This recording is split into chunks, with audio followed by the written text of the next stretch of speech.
CAPIT o hélio 5 gases nobre S. Espalhe paz, amor e chá de Tulsi seja você mesmo a mudança que deseja ver no mundo. Mahatma Gandhi espero tê-lo ser um vencido, nos capítulos anteriores, de que você pode criar o relacionamento de seus sonhos. Neste capítulo quero convencê-lo de que o efeito lua de mel é muito mais que criar um maravilhoso relacionamento a dois. Envolve o conceito químico de gases nobres e também de espalhar o amor de cura em um planeta onde há tanto sofrimento. Gases nobres. Para explicar essa expressão tão grandiosa é preciso recordar algumas questões de química. E agora não se trata das poções de amor que se espalham em seu corpo quando você se apaixona perdidamente, capítulo 3, e sim dos elementos da tabela periódica que você ama VA ou odia VA quando estuda VA Química na escola.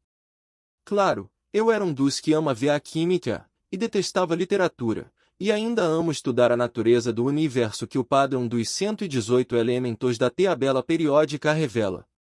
A tabela periódica é uma obra-prima de informações químicas organizadas que dizem as características do universo ciclo. O que sempre me intrigou foram as características disnatas dos 6 gases nobres, os elementos que cana uma coluna à direita da tabela, uma subdivisão chamada grupo 18. Os gases nobres são hélio, Re, neônio, Ne, argônio, Ar, criptônio, Kr, que não se trata do elemento que rava a força do super-homem, xenônio, Xe, e radônio, Rn. A característica principal desses gases inodoros incolores é serem os únicos elementos na tabela periódica que não formam compostos químicos, exceto sob circunstâncias muito especiais. Os outros 112 elementos da tabela periódica estabelecem facilmente ligações uns com os outros para criar as moléculas secas que compõem as estrelas, os planetais e a biosfera. O segredo de tais átomos criarem essa química, ou seja, uma tendência natural de se ligarem uns aos outros, pode ser explicado quando comparamos as estruturas dos gases nobres com as dos outros elementos da tabela periódica. Na estrutura de um átomo, os prótons têm carga positiva e os elétrons, uma carga igual, só que o oposto, nega VA. O número de prótons positivos em um átomo é igual ao número de seus elétrons negativos. Portanto, cada átomo é eletromagneticamente neutro, sem carga. A magia da química que cria o universo não está no número de partículas carregadas de um átomo, e sim em sua distribuição. Enquanto os prótons se agrupam no núcleo do átomo, os elétrons orbitam ao redor desse núcleo como satélites. Se usarmos uma descrição simplificada, os elétrons que orbitam se distribuem em camadas concêntricas, conchas, ao redor do núcleo central. Cada concha contém um número específico e máximo de elétrons, concha 1 é igual a 2 elétrons, concha 2 é igual a 8 elétrons, concha 3 é igual a 18 elétrons, concha 4 é igual a 32 elétrons e concha 5 é igual a 50 elétrons. Com exceção da primeira concha, as demais possuem diversas subcamadas. Quando uma camada ou subcamada já está preenchida com o número máximo de elétrons, eventuais elétrons adicionais são distribuídos pelas demais camadas externas concêntricas. Cada vez que uma camada se enche, os elétrons que sobrem são adicionados às camadas externas conseguintes e assim por diante. Em suma, átomos giram como nanotornados. Quando uma das conchas S não contém o número máximo de elétrons que deveria, isso faz com que o átomo oscile enquanto gira. Vejamos uma analogia simples. Imagine uma daquelas máquinas de lavar roupas com abertura na parte superior. O tambor dela gira como um átomo. O que acontece se você colocar um cobertor apenas em um lado do tambor, sem distribuí-lo de modo uniforme? Quando se ver centrifugando, a máquina irá sacudir e vibrar, fazendo um grande barulho. A concha de um átomo que tem um número insuficiente de elétrons irá se comportar exatamente da mesma maneira. No caso da máquina de lavar, para acabar com o problema, você abre a tampa e redistribui o cobertor de maneira igual pelo tambor. Assim, ela passa a girar em perfeito equilíbrio. Os 112 elementos que têm conchas com elétrons faltando busem equilíbrio para evitar a oscilação se associando a outros átomos que também tenham oscilação. Unidos, eles giram em harmonia. O número de conchas ocupadas por elétrons e o preenchimento das conchas externas de nem-avidade química de um átomo. Os gases nobre S são elementos especiais, pois são os únicos que possuem naturalmente conchas já preenchidas. Como giram em perfeito equilíbrio, em geral não busem se ligar a outros elementos e por isso são quimicamente navos. Em contraste, a ligação química entre os outros 112 elementos representa o esforço deles para compensar a oscilação. Portanto, a ligação química é um relacionamento codependente em que cada átomo depende e precisa de outro para ter paz e harmonia. A palavra-chave para descrever tais relacionamentos seria carência. Tomemos o exemplo de átomos de sódio e de cloro, elementos que se completam com perfeição. O cloro, Cl, tem um total de 17 elétrons que ocupam 3 conchas, 2 elétrons em sua primeira concha, capacidade máxima, 8 na segunda concha, capacidade máxima, e 7 na concha mais externa. Para adquirir equilíbrio em seu giro, o cloro precisaria de mais um elétron para preencher o espaço em sua camada externa. Veja a seta B na agulha a seguir. Ilustração simplificada de um átomo de sódio, um átomo de cloro e um átomo de argônio. O núcleo central do átomo é um agrupamento de prótons positivamente carregados e de nêutrons não carregados. Ao redor do núcleo estão elétrons distribuídos em círculos que representam as conchas do átomo. Os átomos de argônio giram em equilíbrio porque suas conchas externas estão preenchidas com um complemento exato de elétrons. Já os átomos de sódio e de cloro giram com oscilação porque suas camadas externas de elétrons estão incompletas. O sódio, por sua vez, tem um total de 11 elétrons em suas 3 conchas, 2 em sua primeira concha, capacidade máxima, 8 na segunda, capacidade máxima, e apenas um elétron na concha externa.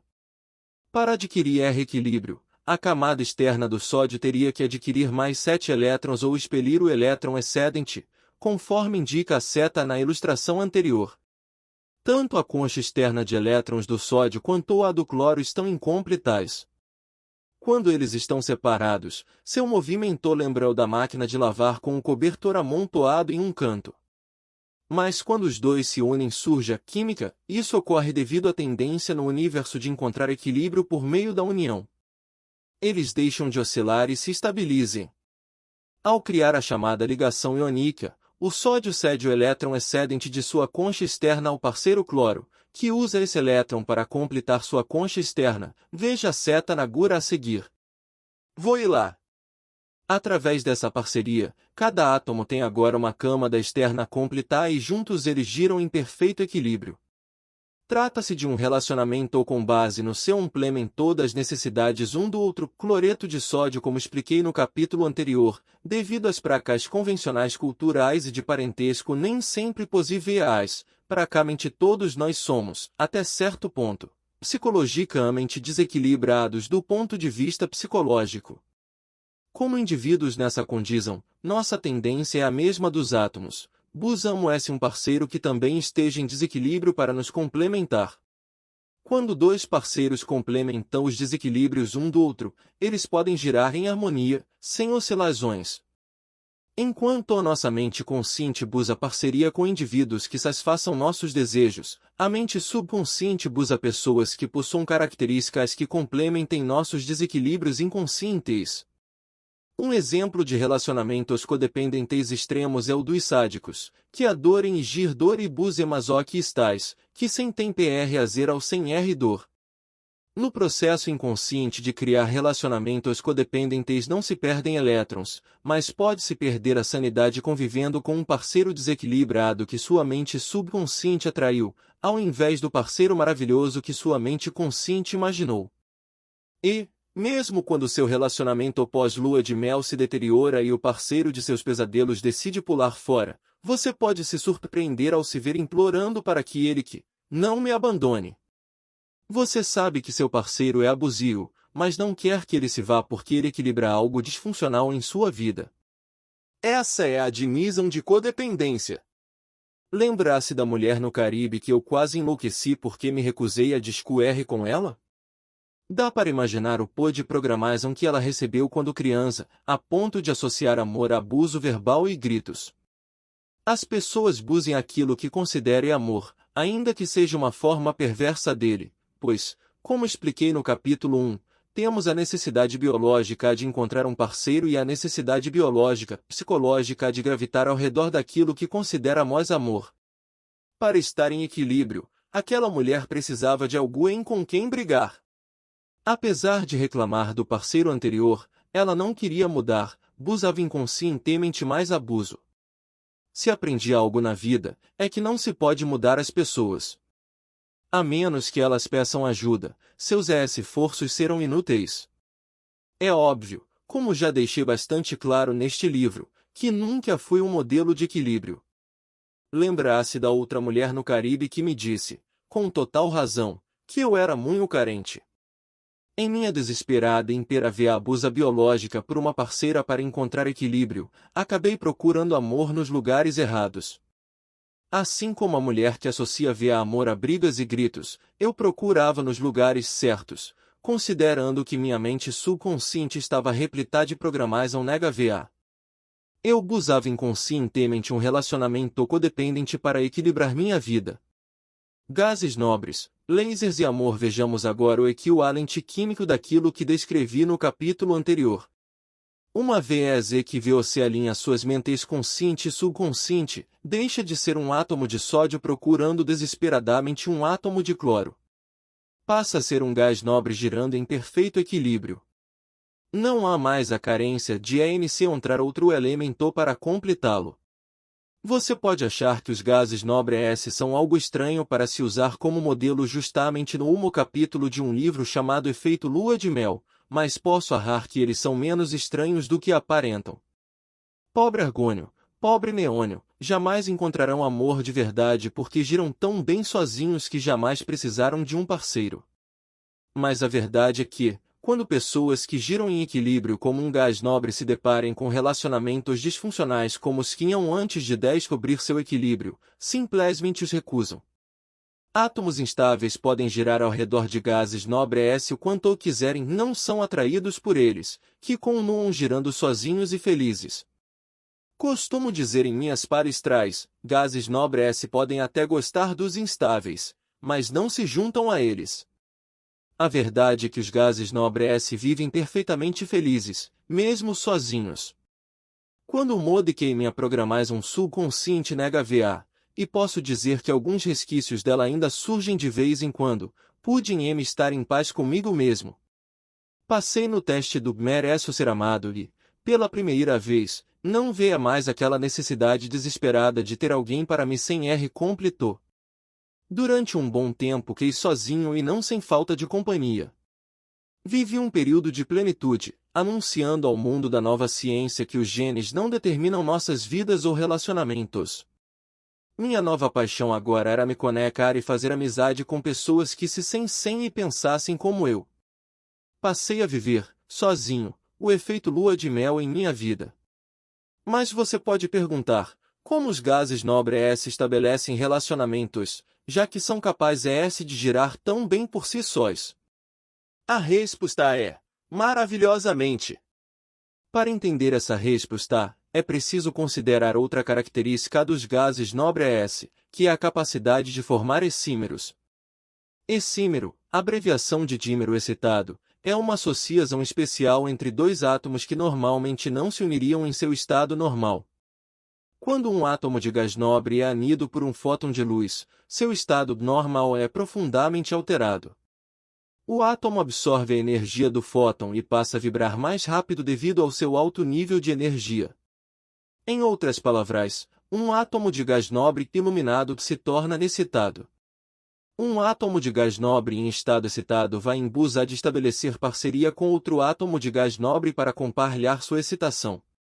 Átomos de gases nobres excitados formam dímeros, hexímeros, que são quimicamente representados como Ar2, Kr2, Xe2, Re2, Ne2 e Rn2, diferentemente da química convencional, baseada na associação codependente para produzir giro equilibrado e estabilidade. Os átomos dos gases nobres energizados são como pessoas realizadas e prontas para o amor altruísta em um mundo de colaboração e compaixão.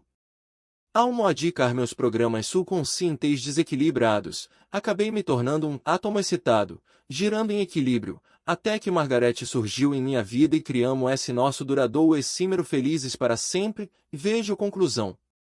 Isso lembra-me de documentário A Erapilha Everaer depois do Felizes para Sempre, um belo compêndio, além de completou, contendo até mesmo uma personificação de Elvis versão Las Vegas, sobre casamentos. O documentário mostra que 90% das pessoas nos Estados Unidos se casam, mas apenas 50% dos casamentos duram.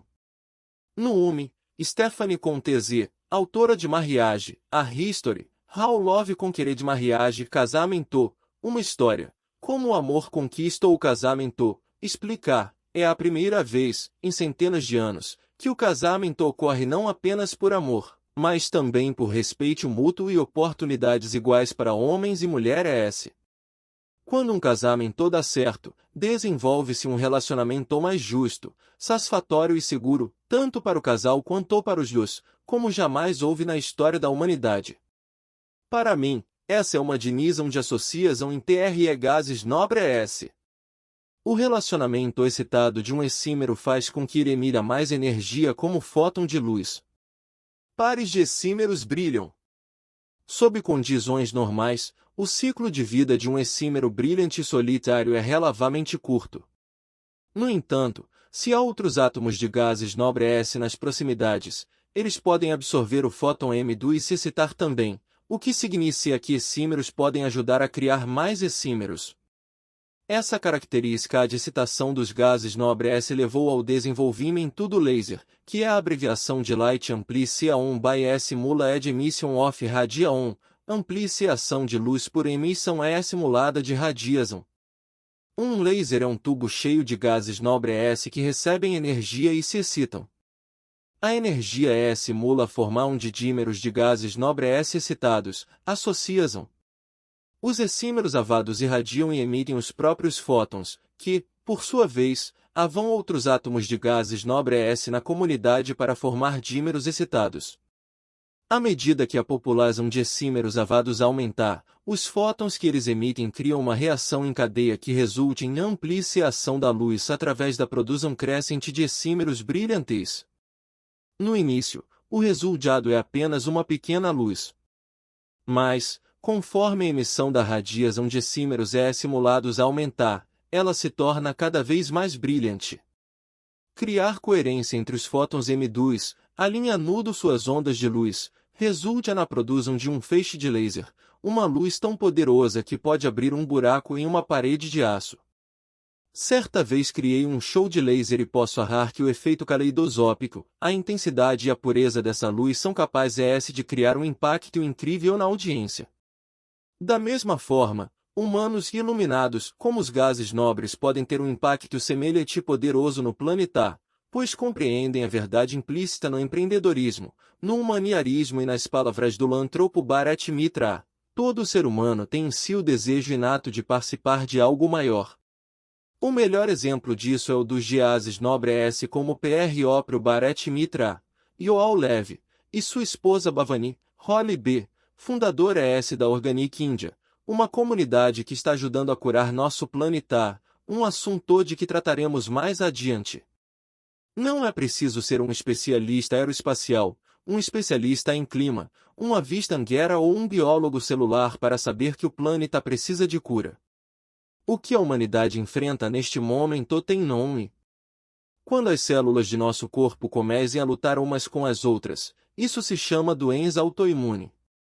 A humanidade, esse superorganismo composto de mais de 8 bilhões de pessoas no planeta, passa neste momento por um sério caso de doença autoimune. Com exceção de nós, todos os organismos que compõem a biosfera convivem em regime de cooperação. Já os seres humanos criam a própria extinção ao se desconectarem da natureza. Prognósticos de que não haverá mais peixes no oceano em 30 anos podem parecer pesadelo de São Cienca, mas são uma realidade cienca e devem ser tomados como aviso de que temos de modificar nossa maneira de viver.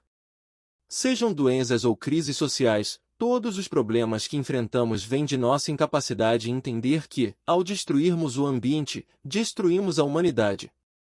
Segundo a teoria de Gaia, de James Lovelock, nosso planeta é um organismo integrado e completo, somos parte integral do ambiente, se o destruirmos, acabaremos por destruir a nós mesmos. 2 Se a mãe natureza decidisse levar a humanidade aos tribunais por essa doença autoimune, os advogados de defesa utilizariam a crença darwiniana da sobrevivência dos melhores e mais fortes e tomariam como exemplo os grandes Einstein e Beethoven para argumentar que a raça humana não deve ser condenada.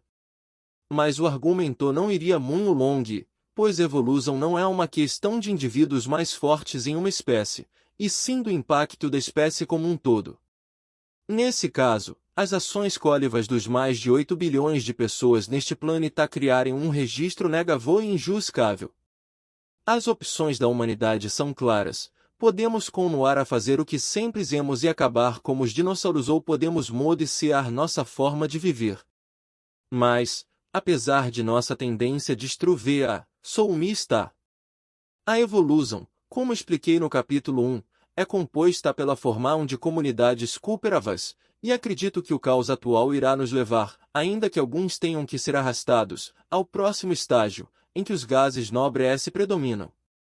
Só que não adianta ficar sentado no sofá e esperar que, um dia, iremos abrir a porta e dar de cara com um grande e belo novo mundo.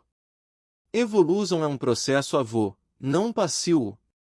Todos temos que participar.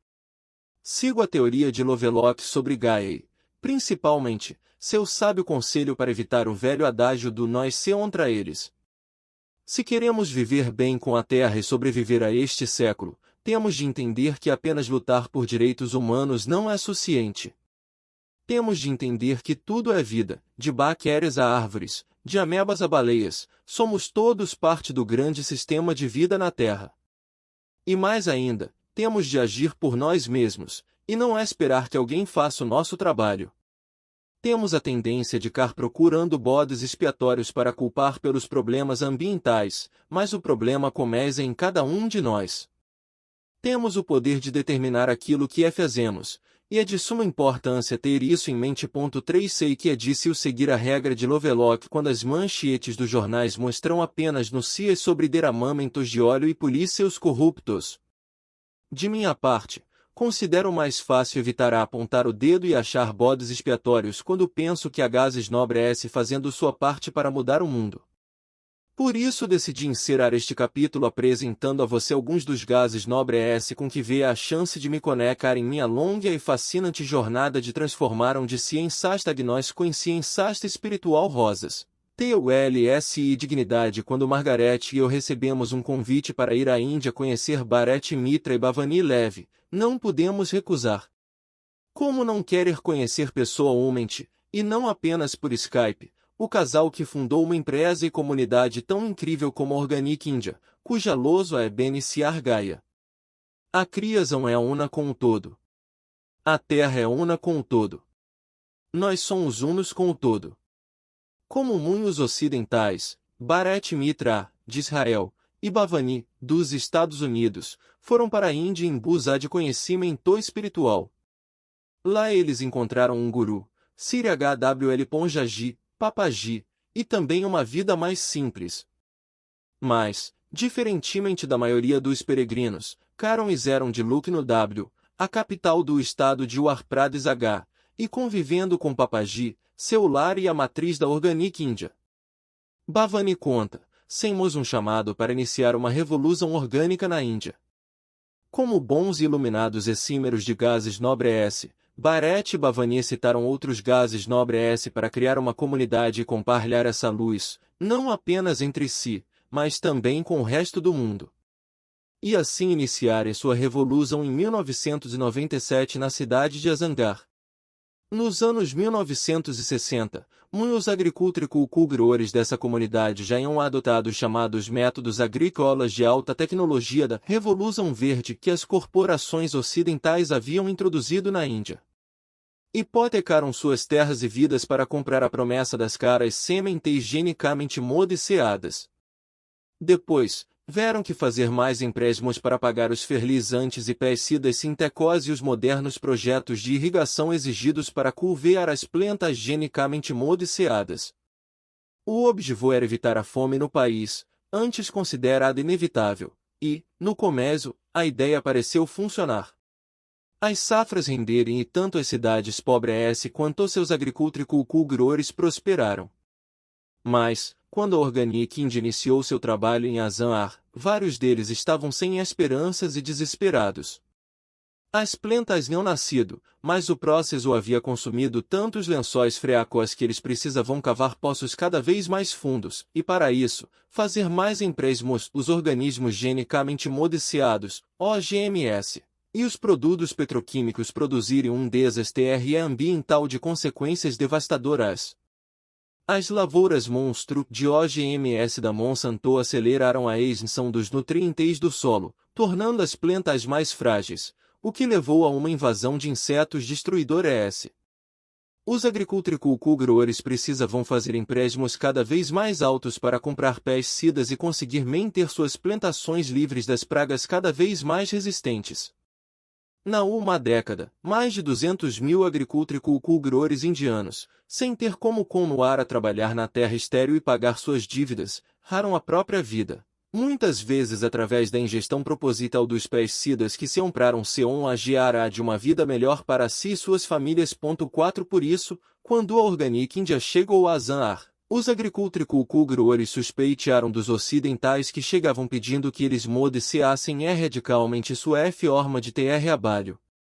Exisam muito a ideia do pleno orgânico, pois são necessários pelo menos 3 anos para que uma terra de cultivo seja considerada socialmente orgânica. Apesar da 10 com ANSA, um dos agricultores, chamado Kailash Nath Singh, decidiu arriscar e transformar seus 3 acres de terra em terreno orgânico. Foi um gesto também bastante simbólico. Sim, não apenas tinha adotado a forma de cultivo de seus ancestrais como também a plantação de Tulsi, Manjericão Santo, uma erva medicinal usada há séculos pela medicina tradicional indiana, Ayurveda, para curar corpo e mente. Hoje, 15 anos depois, graças ao subsídio da Organic India durante esse período de transição, há mais de 1.000 fazendeiros orgânicos em Azamar e mais de 20 mil em todo o país. As histórias desses ciantes e fazendeiros são a evidência da sustentabilidade do cultivo orgânico, do constante enriquecimento do solo, de animais mais saudáveis, menos abortos entre as mulheres e maior índice de sobrevivência infantil. Kailash Nath Singh diz: o cultivo orgânico foi uma verdadeira bênção para nossa família. Nossas gerações futuras irão colher os benefícios e perceber que agora a terra não perde a fertilidade como acontecia quando se utilizavam produtos químicos em grandes quantidades. Foi uma experiência ímpar para mim e Margaret ver aqueles homens e mulheres cultivando Tulsi, Psyllium e os inebriantes campos de rosa, usadas no fabuloso chá de Tulsi pétalas de rosa, de maneira sustentável. Eles estão literalmente curando a terra, um campo de cada vez. Bharat Mehta declarou: eles não apenas têm renda sustentável, mas também um ambiente saudável, animais com mais vida, e a própria saúde deles está melhor. Mas, acima de tudo, recuperaram a dignidade de serem agricultores. Isso é belo. Isso é natural. Isso é simples. A colheita é processada e transportada de Lucknow para o mundo todo, até chegar aos consumidores, como Margaret e eu, que adoram produtos orgânicos, o que significa que a Organic India tem hoje um impacto global. A empresa tem como meta se tornar um veículo de consciência. Trabalha de modo a beneficiar todos os seus funcionários e os consumidores que adquirem seus produtos de alta qualidade. Segundo Bhavani, a menos que despertemos para o fato de que somos parte da mesma consciência, continuaremos tratando as pessoas como se elas não tivessem importância. Bharat e Bhavani têm também um novo projeto, a AINS, Associação de Ciência Médica Integra VA, uma fundação independente de pesquisas estabelecida a par da parceria entre profissionais da área médica Integra VA, cientistas, pesquisadores e empreendedores sociais divisão, todos atuando com mentes e corações alinhados, com a integridade dos gases nobres, equilíbrio, e muita paixão, energia. Assim como um laser, o objetivo dos efímeros da comunidade AINS é simular a iluminação do mundo. com dedicação incondicional, desejam despertar o interesse pela saúde nas grandes corporações, propiciando pesquisas independentes e de eficácia comprovada de medicamentos e tratamentos holísticos que ajudam, inspiram e promovem bem-estar real para todas as pessoas. Margaret e eu fomos orados com o convite para participar da INSA e acompanhamos seu impressionante progresso evolucionário. Uma das questões abordadas no processo de planejamento em termos de sustentabilidade é: como a INSA vê o futuro de nossos netos e das gerações seguintes? Essa é uma perspectiva que não foi considerada na insustentável revolução agrícola verde. Temos orgulho de fazer parte de um grupo que leva em consideração a perspectiva futura da saúde dos indivíduos e do planeta. Criação consciente dos Jus em primeiro lugar. Tenho que admitir que não estava pronto para ser pai e que não há a menor ideia da importância de um pai, versus o fator genético, no desenvolvimento de uma criança. Quando se olha sob uma perspectiva mais ampla, há muitas coisas que eu, como pai, gostaria de poder voltar no tempo e modificar. Hoje, ao ver minhas vezes genros criando os Jus de maneira consciente, ou seja, de um modo que, diferentemente do avô, não terão que modificar tantas programações negativas, me pergunto como pude ser tão ignorante. Lembro-me então da descrição de Bharat Mehta sobre agricultura orgânica, que bem serve como descrição de como ser pai ou mãe de maneira consciente. Isso é belo. Isso é natural. Isso é simples. Tão simples que a psicoterapeuta britânica Sui Gerard D.T. descreve em sua obra Porque o Amo R é Importante. Como o afeto molda o cérebro do bebê. I Love My RS. How a S Shapes a Baby's Brain. Minha pesquisa me leva a crer, principalmente, que, se houvesse vontade e recursos SOS disponíveis, os danos causados a uma geração não precisariam ser transmitidos às gerações seguintes. Uma criança negativamente afetada não precisa ser, necessariamente, um progenitor que afeta a nega. Vamente. 5. Não há nenhum fator inevitável em gerações seguidas de progenitores negativos, e a importância de se quebrar esse ciclo é inesmável. Nos capítulos anteriores, mencionei que a programação negativa pode destruir relacionamentos, mas não mencionei o impacto profundo que bons progenitores podem ter em nosso planeta tão violento. Nos anos 1990, James W. Presco, então diretor do setor de saúde infantil e desenvolvimento humano do National Institute of Health, Instituto Nacional Norte-Americano de Saúde, concluiu que as culturas mais pacíficas da Terra são aquelas em que pais e mães mantêm maior contato psico e afetivo com os dois, carregando seus bebês junto ao peito ou às costas, por exemplo. Além disso, tais culturas não reprimem a sexualidade na adolescência, considerando-a um estágio natural do desenvolvimento que prepara os adolescentes para relacionamentos de sucesso na fase adulta. Ele também concluiu que crianças e animais que não recebem carinho psico não são capazes de refrear seus hormônios de estresse, uma falha que desencadeia com facilidade um comportamento violento. Presco, como neuropsicólogo de desenvolvimento, dediquei boa parte de minhas pesquisas à relação peculiar entre violência e prazer. Estou convencido de que a privação de prazer psicossensorial é a principal causa da violência. 6. A pesquisa convincente de Presco tem sido ignorada em sociedades avançadas, nas quais o processo natural de nascimento foi medicalizado. Os recém-nascidos são separados de pais e mães por longos períodos, eles são ensinados a deixar os dois chorarem para não acabarem imaduros, as crianças pequenas são estimuladas a dar mais de si ou vinho que não são boas o suficiente onde se acredita que, já que os genes determinam seu destino, deve-se deixar que as crianças se desenvolvam por si sós. Todos esses comportamentos não naturais são a receita da violência anuada no planeta. É bastante disse o conscientizar o público em geral de que o empoderamento individual, a criação consciente dos Jus e a paz no planeta são elementos interligados, apesar de tudo isso já ter sido provado por sólidas pesquisas. Mas acredito que diante da atual crise global a mensagem de paz e holismo, baseada em revisões modernas do pensamento científico tradicional, está realmente começando a ser ouvida.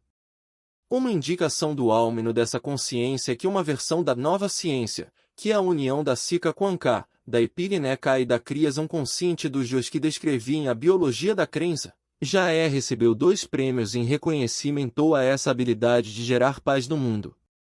O primeiro foi o Prêmio Goi da Paz de 2009, concedido anualmente por contribuições significativas para o desenvolvimento de um mundo de paz e harmonia para todas as formas de vida na Terra. Hiroo Sayonji, presidente da Goi PACF Onda fundar um Goi da PAZ, deixa claro que a mensagem de desenvolvimento individual da nova ciência é bem mais que empoderamento. Esta pesquisa contribuiu para uma melhor compreensão da vida e da verdadeira natureza da humanidade, permitindo que um público cada vez mais amplo passe a assumir o controle de sua vida e se torne co-criador responsável de um harmonioso futuro planetário. O segundo reconhecimento público da nova ciência foi o Prêmio Thousand Peace Flags, 1000 Bandeirinhas de Paz, de 2012, das Nações Unidas, patrocinado pelas organizações Argenas 1000 Milênios de Paz e Fundação PA, fundaram pela PAZ, Ecologia e Arte. É fácil enxergar nossos próprios dramas pessoais e esforços no sentido de estabelecer relacionamentos bem-sucedidos, mas esses prêmios ampliam e colocam todos os nossos dramas em uma escala muito maior e mais significativa.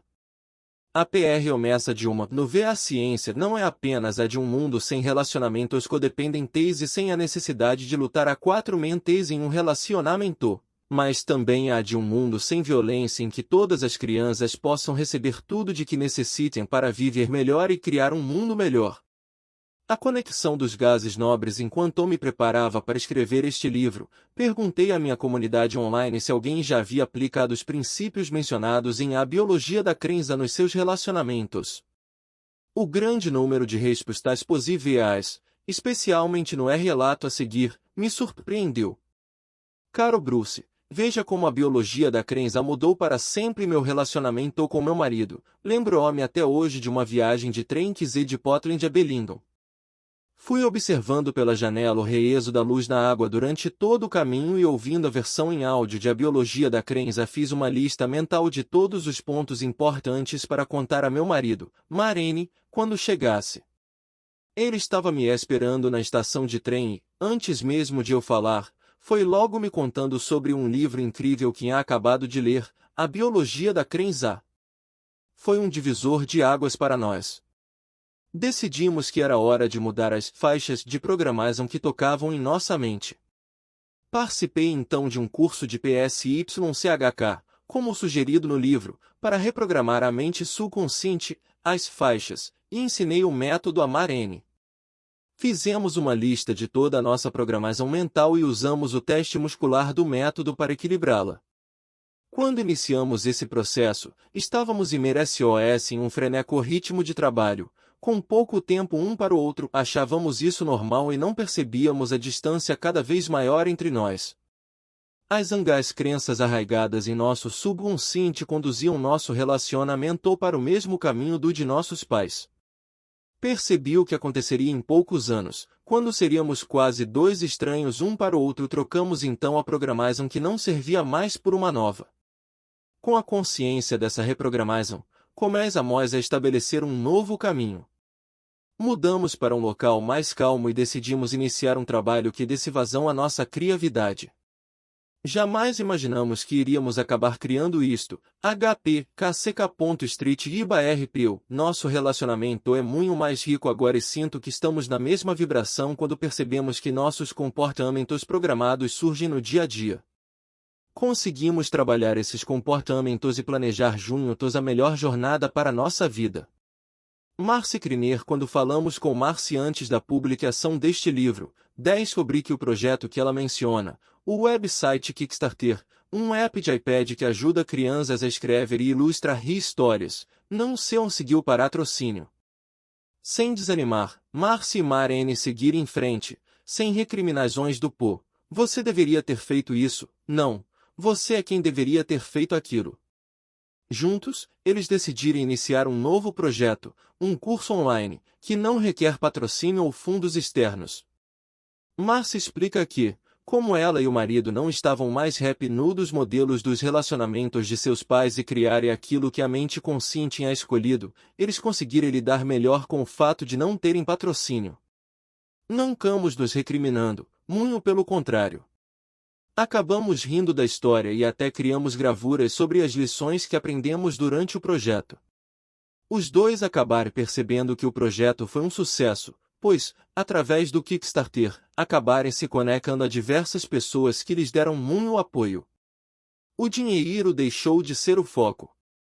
Passamos a fazer as pessoas se unirem e compartilharem de nossa visão. Esse é mais um exemplo de comunidades de gases nobres espalhando luz. Pode-se dizer que a internet é semelhante ao sistema nervoso humano, pois tem potencial para conectar 8 bilhões de seres humanos do grande organismo chamado humanidade. Não sei como será a evolução da internet, nem os detalhes de como o planeta irá evoluir, mas sei que os gases nobres que fundam uma organização como a INSA ou se rebelam, como na Primavera Árabe, podem transformar seus movimentos em causas globais a uma velocidade incrível. Cada vez mais as pessoas que reconhecem a importância de se criar uma comunidade global harmoniosa usam a internet para conectar a humanidade. E isso me inclui também. Decidi seguir meu próprio conselho e, em vez de ficar sentado esperando o próximo passo da evolução, passei a explorar o poder da internet durante o tempo em que estou sentado. Quero ajudar a conectar os gases nobres em todo o mundo, não apenas através de meus livros e palestras, mas também através de meu website. Caso você tenha uma história para compartilhar com o mundo sedentor de luz e esperança, pode me enviar em bruce@brucelipton.com, e ela será postada. Com a internet, podemos gerar energia uns com os outros e fazer Gaia brilhar. Agora você pode estar pensando, muito bem, Bruce, mas tem certeza de que Gaia irá sobreviver? Essa é uma pergunta que as pessoas sempre me fazem, especialmente as que estão sem esperança diante do caos atual. Posso não ser uma poliana, mas, como já disse, sou uma pessoa mista. Tive o privilégio de conhecer muitos gases nobres por intermédio de meu trabalho, pessoas que estão iluminando individual e coletivaamente o mundo. Como expliquei no primeiro capítulo, há padrões fractais répivos na natureza e na evolução que oferecem muitas descobertas, esperança e visão de um futuro sustentável. As crises pelas quais estamos se passando irão, com certeza, causar mudanças evolucionárias da mesma forma que as crises do passado, mas acredito que ainda temos uma estrada bem esburacada até o próximo passo na cadeia evolutiva. Neste momento testemunhamos a dissolução das estruturas que considerávamos sólidas, tanto em termos religiosos quanto políticos, econômicos e acadêmicos. Como elas se baseavam em sistemas de crença velhos e imperfeitos, acredito que precisem entrar em colapso só para que possamos deixar para trás conceitos limitados como só os mais fortes sobrevivem, os humanos são resultado de mutações aleatórias. Ou a noção de que os genes controlam nossa vida, conceitos ultrapassados que moldam nossa vida há 150 anos. Diante da crise que a humanidade enfrenta, ouso dizer que estou animado, pois acredito que ela seja um sinal de que estamos perto do próximo nível de evolução, um novo sistema de crenças que irá gerar uma civilização baseada em harmonia e autodesenvolvimento. Não tenho como descrever as consequências de se 8 bilhões de pessoas decidirem parar de matar umas às outras e ao planeta, e assumirem a responsabilidade do superorganismo chamado humanidade. Da mesma forma que uma ameba não há como prever o que aconteceria se 50 trilhões de seres de sua espécie se unissem para formar um ser humano. Se alguém perguntasse a uma ameba o que aconteceria no futuro, ela não teria como imaginar um foguete chegando à Lua, celular S ou televisões. Da mesma maneira, é impossível prever o que pode acontecer se todos os seres humanos, coletivamente, reconhecerem que fazem parte da humanidade, um grande e iluminado superorganismo. Mas eu sei que será maravilhoso, pois a consciência humana é um dos elementos mais poderosos que influenciam a evolução deste planeta. Durante esse momento de caos, meu conselho é que você evite a tentação de se isolar, deixando que seu instinto biológico de proteção se sobreponha a seu instinto biológico de crescimento. É um momento de crescimento, de abertura, não de nos fecharmos em nós mesmos. Claro, você deve se proteger, eu mesmo tenho estocado comida, mas isso não é tudo. Conectar-se com as pessoas pode ajudar a trazer a mudança. Gosto de usar a analogia da metamorfose da lagarta para descrever o momento que vivemos. Sob a pele de uma lagarta existem de 6 a 7 bilhões de células. Cada uma delas é um ser consciente. Na verdade, equivalem a um ser humano funcional em miniatura. E cada uma delas tem uma função. Algumas trabalham no sistema digesvo, outras no sistema muscular e assim por diante. Todas as células estão empregadas e recebem um salário. A lagarta cresce. Sua economia também cresce. Tudo está bem, em desenvolvimento e em alegria. Até que um dia a lagarta para de se alimentar e de se mover. Dentro de seu mundo, as células começam a olhar ao redor e dizer: o que está acontecendo? As células digesvas são dêmidas porque não há mais comida chegando. As células musculares perdem o emprego porque a lagarta deixa de se mover. Aos poucos, todas as células deixam de ter a vida de. A estrutura em que viviam e criavam como comunidade está desmoronando. As células entram em pânico e várias delas cometem suicídio, apoptose. A grande e organizada estrutura que era a lagarta se torna uma sopa de células desconectadas. Ah, meu Deus! Está tudo ruindo. Mas algumas delas, ainda que genicamente casas que estão em pânico, reagem de maneira diferente. Em meio ao caos, essas células imágicas veem a situação de maneira diferente e se tornam líderes, que criam uma nova visão. De repente, as células passam a se reunir novamente e a criar algo mais avançado que uma lagarta. Daquela sopa emerge uma linda borboleta. Acho que a humanidade está agora no estágio final de lagarta, quando as células imágicas visionárias, também conhecidas como gases nobres, abrem caminho para um futuro melhor. E só posso acreditar que o número dessas células gases nobres irá tal massa crescer, que nosso planeta irá se curar e iniciar uma fase mais evoluída de vida. Já consigo avistar verdejantes campos orgânicos, pais e mães amorosos, casais vivendo felizes para sempre e uma maravilhosa borboleta que emite luz de laser. Um NE-RS intemente o OG OG, foi reconhecido seu homo elemento do mesmo grupo dos gases nobres, sendo seu elemento do grupo 18. 2 James Lovelock, The Vanishing Face of Gaia, afinal Warning, o desaparecimento de Gaia, aviso final, N.E.W. York, Basic Book S, 2010. 3 James Lovelock, Goi P.A.C. Prize Award 2000, Dialogue Session, Dr. James Lovelock M.T.S. Young People UNC Ontro de Dr. James Lovelock Seon Jovens, www.goipac.ur.jp em W.Org Award 2000 Speech. 4 Alex Hinton, India S. Hidden Climate Change Catastrophe. A catástrofe oculta da mudança climática na Índia, The Independent, 6 de agosto de 2012. 5 Sui Gerar DT, Why Love My RS, ROWAS On Shapes Abab YS Brain Amor Importa, como a afeição pode moldar o cérebro de um bebê, N.E.W. York, Brunner, Routledge, 2004. 6 James W. Presco, Bore Pleasure and the Origins of Violence IPR Azer Corporal e as Origens da Violência, The Bullying of the Atomic Scene STS, novembro de 1975.